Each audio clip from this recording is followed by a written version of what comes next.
How you doing, YouTube? How you doing, YouTube? How you doing, YouTube? Matt with Massive Beers. Massive Beer Reviews. Back with yet another review with this fucking guy. Brad. The Meat Smoke. The Meat Smoke. He is here drinking beer. That's all I have rhyme-wise. Anyway, we are drinking a 750 of a Russian Imperial Stout sent to me from down south. Corny Craft Beers sent this off to me. And a beer mill of a bunch of awesomeness. So thank you very much for sending this off. Check him out on Instagram at Corny Craft Beer with a K. Sent it off. I've been waiting to drink this with a friend because I didn't want to crack this to my head. Not that I haven't done such things before. It's never stopped him in the past. Yeah. But let's dive into it because this is a fun one. It is your Angry Chair Brewing's Popinski Russian Imperial Stout. It says here, Popinski is our rich and flavorful Russian Imperial Stout. This beer packs quite the punch. Please drink fresh with a comrade. To clarify, this version of Popinski has not rested in barrels. So it's not the barrel-aged version, but, it is what it is. You can't have barrel-aged beers all the time. Damn it. Brad was angry. He was going to walk out, actually. He's like, fuck you, Florida. He's like, not for sending us fucking non-barrel-aged beers. But, But for all the younger kids out there, you millennials that don't know what the hell's going on. Holy shit, that's motor oil. Soda Popinski is from Mike Tyson's Punch-Out. Yes. Not that bullshit Punch-Out where you had to fight like the green guy at the end. We're talking Mike Tyson's when it was the real shit. Yeah, when he was... Yeah. Before he raped people. That's what we're talking Let's about. keep the R out of... Oh, wait, I say weird shit all the time. Anyway, so you can see... it just goes to show you how pours can kind of vary in a beer. I try to pour them as equally as possible, but mine, I got little to no head whatsoever. Brad, it looks like a fucking milkshake at this point. So, in a perfect world... Coffee is shit. It's probably going to be somewhere in between. Yeah, that's what I like my coffee to look like color-wise. Infinite creaminess. It just looks delicious. And color-wise, it's dark, by the way. It was one of, if not... 10W40. Yeah. Or 10... yeah. WD-40, no, Brad. No. Yeah, 10W40. Motor oil. Synthetic, thank you very much. But yeah, it's dark. It poured like straight up motor oil. So let's see what this nose has to offer. Nice sweetness on it. Nice sweetness, a little definite cordial cherry vibes going on. I didn't read an ABV on this. I actually don't know what the ABV on it is on this because it is not on here. We'll have research. We'll have R&D over here fucking figure that out. I'm guessing. No. Look it up, but don't tell anybody.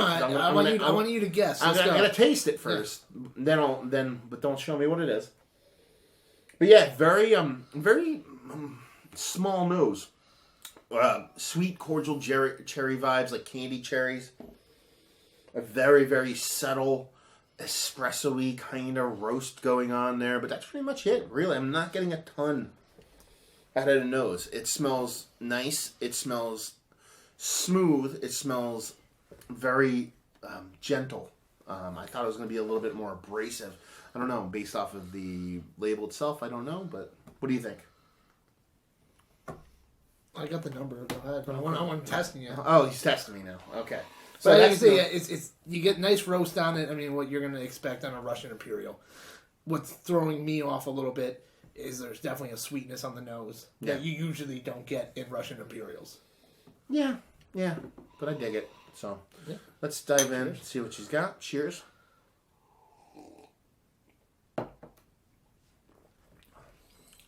Wow, way more impactful in the mouth. It's got the mouthfeel of an oil. Yeah, really nice viscous mouthfeel to it. That roast is absolutely delicious. It's roasty and there's a decent amount of bittering to it, but it works for me. It absolutely works for me. This is where I want stouts to be. Yeah. This is what I want to see in a stout. This is what I love to see in stouts. Almost like you want to chew it. Yeah. Especially if it says Russian Imperial and it's not putting out a body like this. I hate it. Type of thing. But yeah, everything's on there. It's roasted, just kind of borderline bitter, not overly bitter on the end.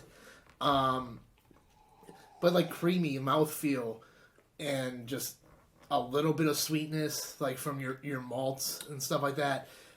It's nice. Yeah, no, this is world-class shit. This is exactly where I want, same thing as he said, I want my Russian Imperial Stouts to kind of live. This is where the Black Alberts of the world live. This is where your Harveys and Sons live. Yeah. This is where those beers that I covet in the Russian Imperial Stout world kind of live. And, that density to it, that mouthfeel, that motor oil. I mean, it literally, like, you get a set of blue blockers if you kind of give this a nice little swirl here, you know. You can block out some UV rays in that fucker. Absolutely delicious. Creamy as fuck. Quintessential. It's a definition of how I want my Russian Imperial Stouts to be. Yeah. And now we're going to quiz. Where's it at, Matt? 12.7. No. Overshot the mark. How much? It's saying 10.2 on Untapped. Okay. It's also saying that there's like infinite amount of versions of this. There's rye, there's cherry, there's bourbon aged. There's like 6 different versions showing up. So, but I just went with the regular one. It's saying 10.2 base. Yeah.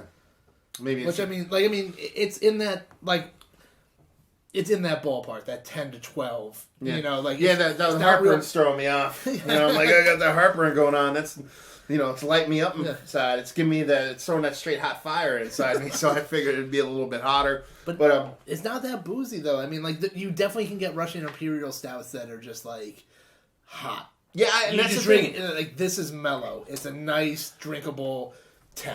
And that's the thing. Like when I say it's 12, when I guessed it was like in the mid to high 12s. I wasn't doing that because I get a booziness on it. I really get no booziness at all. It was more of the impactfulness of the beer kind of made me think this is like higher in ABV, not that it actually drank hot or anything like that. Yeah, and especially when you get into a Russian Imperial like this, like you get that body. I mean, malt equals usually more sugar, equals more ABV. You know, but no, like I mean, if this is 10.2 and that was the ballpark that they were shooting for when they made it. They knew where they wanted to go. Yeah. Like it's a very drinkable 10. It's not even close to being that boozy. You know, I would put it at like breakfast stout range, like Founder's Breakfast, which is like 7 or 8. Yeah. You know, drinks real easy though. Yeah, definitely. You know, and you're getting 2% more alcohol, and you're getting that same just easy drinking, just all around great. I mean, we're getting into cold season in Pennsylvania, like where it's about to become winter, and I want this all the time. So whatever the hell you are, crafty beers, corny craft beer, send us up about a case. I don't. You want to drive it up? We'll drink it with you. Yeah. Yeah, we'll definitely do that. Yeah. But no, this is the thing though. Like you actually mentioned that there's like multiple variants of it and different kind of flavors and stuff going on. I would love to try, whatever, like a cherried version of it, a rye version, a rye barrel-aged version, I assume, bourbon barrel version, all those versions. I would love to try them. I would love to try this base beer at like 10 years old. I don't want, if you gave me the choice of any variant of this I could try, I would want just this same exact beer 10 years old, not a barrel-aged version or anything like that. Maybe put a cork in it. What? Maybe put a cork in it. Nah, wax it yourself. That's what. Or wax it, yeah. That was wrapped with something that you electrical off. Oh, that was just for shipment. Yeah, just for shipment. I know you peel something off of it. Yeah, it was just electrical tape for shipment. Good thing to do. It's a good thing for storage too, because electrical tape is really good with just if you're not going to wax dip your bottles. Electrical tape does, I believe it works. I have no scientific basis to base it on, but I bought a lot of older barley wines once, and the guy kept them electrical taped, and each one of them was perfectly aged. None of them were fucking oxidized at all. That's science. Yeah, so that proves it to me. Anyway, especially if it's the old school black. Yeah. Tape. Maybe because there's some other color fucking electrical tape. There's red and green, definitely. Don't trust this guy. Anyway, let's talk about it. Is it one of the better Russian Imperial Stouts I've had as of late? Absolutely yes. An emphatic fucking yes. It's up there with the best of the best.